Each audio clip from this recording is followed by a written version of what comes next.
Mimi naitwa Dr. Stella Malangae, ni daktari bingwa wa magonjwa ya damu kutoka hospitali ya kanda ya Benjamin Mkapa iliyoko Dodoma. Sawa, pamekuwa na dhana potofu nyingi kuhusiana na ugonjwa wa sickle cell kwenye jamii yetu, wengi wakiamini kwamba ni ugonjwa unaoambatana na laana ama unaoambatana na imani za kishirikina. Lakini nafikiri tunaendelea kuelimisha jamii kuhusiana na uelewa wa changamoto hii ya sickle cell, kwamba ni tatizo la kiafya na mtu analipata kwa kurithi vinasaba vibovu ambavyo vinakwenda kupelekea kuzalisha chembe nyekundu za damu ambazo zina hitilafu, na hivyo kumfanya mgonjwa huyu kuwa na changamoto za kiafya kwa muda mrefu wa maisha yake. Kwa hivyo nitoe tu wito kwamba ugonjwa huu sio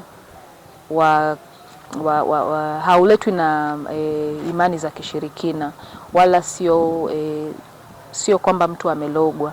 Ni mabadiliko ya afya ya mtu yanayoletwa kutokana na kurithi vinasaba vibovu kutoka kwa wazazi wake. Hivyo jamii ifahamu kwamba mtu anapokuwa na tatizo hili anaweza kusaidika, na anapogundulika mapema inakuwa ni vizuri zaidi, kwa sababu itamkinga asiweze kupata changamoto kubwa zinazohusiana na shida ya sickle cell, ikiwemo kufeli viungo vikubwa kama moyo, ini, figo, lakini pia kupata kiharusi. Mimi naitwa Dr. Stella Mpoto, na ratibu huduma za sickle cell, hemofilia na magonjwa ya damu kutoka Wizara ya Afya. Ninatoa wito kwa jamii, kwanza waelewe ugonjwa huu ni ugonjwa wa kurithi, ugonjwa huu sio wa kuambukiza, ugonjwa huu sio wa kulogwa. Kwa hiyo mama au mzazi yoyote ambaye mwenye mtoto mwenye sickle cell, hakikisha anampeleka hospitali kwa ajili ya kupata huduma sahihi kwa wataalamu wetu ambao wako kwenye vituo vitu vya kutolea huduma. Kwa wagonjwa wa sickle cell, mama akiona labda mtoto amevimba tumbo, asimpeleke kwa mganga wa kienyeji, ampeleke hospitali kwa ajili ya kupata huduma. Tumepita baadhi ya wagonjwa, tumewaona. Mfano, tulikuwa Singida, tulitembelea hodi ya wagonjwa wa sickle cell, tukamkuta mtoto amevimba tumbo, lakini kumwangalia mtoto amechanjwa sana kwenye lile tumbo, na tukamuuliza mzazi ni kwa nini, akasema kwanza alianza kabisa kwa waganga wa kienyeji. Kwa hiyo wito wetu kwa wazazi, tunawashauri sana, mkiona hao watoto kama mlivyopata mafunzo ya waandishi wa habari, mtoto anakuwa na macho ya njano, tumbo linavimba, anasikia maumivu kwenye viungo, tunaomba mtoto huyo awaishwe hospitali kwa ajili ya kupata huduma. Kitakwimu kwa mkoa wa Manyara tuna wagonjwa 475 wa sickle cell. Kitaifa tuna wagonjwa zaidi ya 200,000, lakini kila mwaka watoto 14,000 huzaliwa na ugonjwa huu wa sickle cell.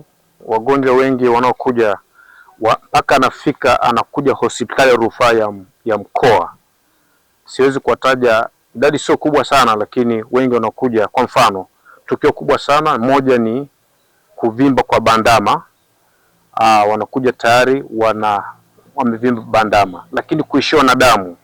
Wengi wanakuja tayari wameishiwa na damu sana, tunaongezea damu, lakini damu inapokwisha wengine na inapelekea hata moyo kushindwa kufanya kazi.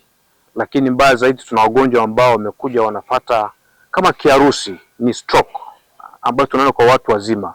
Ugonjwa wa sickle cell vile vile, kama hujatibiwa kabisa, tuna watoto ambao hivi karibuni kabisa tuliwako kwenye tiba yetu amepata stroke kwa sababu hajaanzishiwa huduma, hajashauriwa mapema kwa sababu walichelewa kuja hospitali. Na idadi sasa wanaokuja kwetu sasa hivi ambao wanakuja kliniki yetu wamefika kama 31 hivi, ambao tunahudumia wako chini yetu. Na niseme katika hilo, baada ya kuona takwimu zetu zipo, Wizara ya Afya ilichukua hatua ya kutambua hospitali ya rufaa ya mkoa, sisi tunatambuliwa, tuna clinic maalum ya magonjwa damu, hasa hiyo sickle cell pamoja na ugonjwa wa hemophilia. Kwa hiyo sisi tuna clinic kwa hapa hospitali ya rufaa ya mkoa, ndani ya mkoa wa Manyara tuna clinic maalum. Tunaendelea kukuhakikishia kukupa wewe mteja wetu huduma za malazi, chakula bora, vinywaji mbalimbali, nyama choma pamoja na ukumbi wa sherehe. Karibuni sana Azmorain Hotel, celebrate life's harmony in style. Kwa mawasiliano nasi tupigie kupitia nambari ya simu 0628 008 008. Azmorain Hotel, sherekea maisha ya ubunifu na mitindo. Karibuni sana.